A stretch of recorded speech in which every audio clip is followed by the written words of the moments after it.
From the moment you wake up to the second you go to sleep, technology is just there. It's our tool, our connection, our convenience. But like any really powerful force, it's a double-edged sword. It brings incredible promise, for sure, but also some serious peril. So let's really dig into both sides of that blade. So here's the big question we've got to ask ourselves. Is all this tech fundamentally making our lives better? Healthier, smarter, more connected? Or is it kind of chipping away at the very things that make us human? And spoiler alert, the answer isn't a simple yes or no, and that's where this whole story gets really interesting. And let's be honest, there's no escaping it. Technology is completely woven into the fabric of our modern world. I mean, just think about it for a second. It's how we talk to family across the globe, it's how doctors diagnose us, how we learn new skills, even how our food gets to our table. It's not just part of our world anymore, it is our world in so many ways. Okay, so let's start with the bright side. For all the hand-wringing we do about technology, we just can't ignore the fact that it has unlocked things that were pure science fiction just a generation ago. It's really offered us the promise of a better world. And you really see this promise in action when you look at healthcare.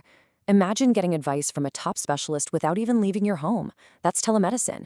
Or an AI that can spot a disease on a medical scan faster and more accurately than a human eye, catching things way earlier.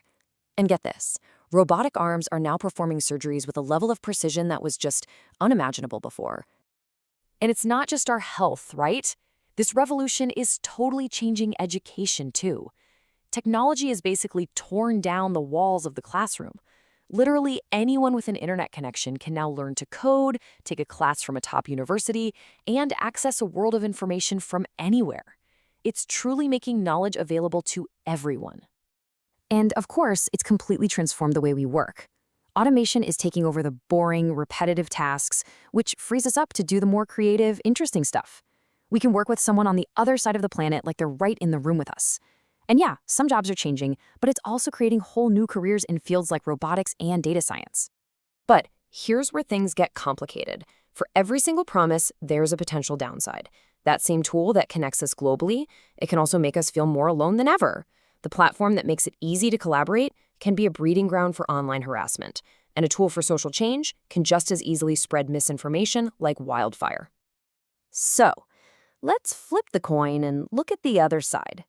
What are the hidden costs of all this progress? This is where the picture starts to get, well, a little messy. Take something like the gig economy. On the surface, it seems great, right? So much convenience and flexibility. But if you're the one driving that car or delivering that food, it often means no job security, no benefits, none of the protections workers used to have. It's creating a whole new class of very vulnerable labor. And then there's something that's, frankly, a little creepy when you think about it. The sheer scale of data collection. Every click you make, every search, every like, it's all being tracked and analyzed. This mountain of personal data raises huge questions about our privacy and who's really in control of our information. And the more data we put out there, the bigger the risk. We are facing this absolute exploding of cybersecurity threats. Hacking and data breaches are practically everyday news now. Identity theft is a constant worry, and new stuff like deepfake technology is making it almost impossible to know what's real anymore, which is seriously eroding our trust. These aren't just technical problems. They're deeply ethical ones. Put yourself in this situation. A self-driving car is about to crash. Does it swerve to save its passenger but hit a pedestrian? Or does it protect the pedestrian and sacrifice its owner? I mean, think about that. We're asking programmers to literally code morality into a machine. There are no easy answers there. Okay, so let's zoom out for a second. This whole tech revolution, it's not playing out the same for everyone on the planet.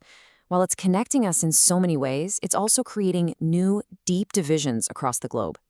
We call this the digital divide, and it's a huge gap.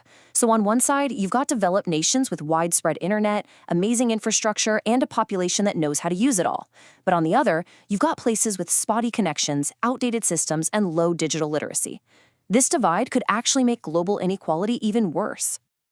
So, this brings us to the million-dollar question, right? Given all this incredible promise and all this very real peril, how do we move forward? How on earth do we find the right balance? Look, there's no magic bullet here. It's not going to fall on any one group to fix this. It has to be a team effort.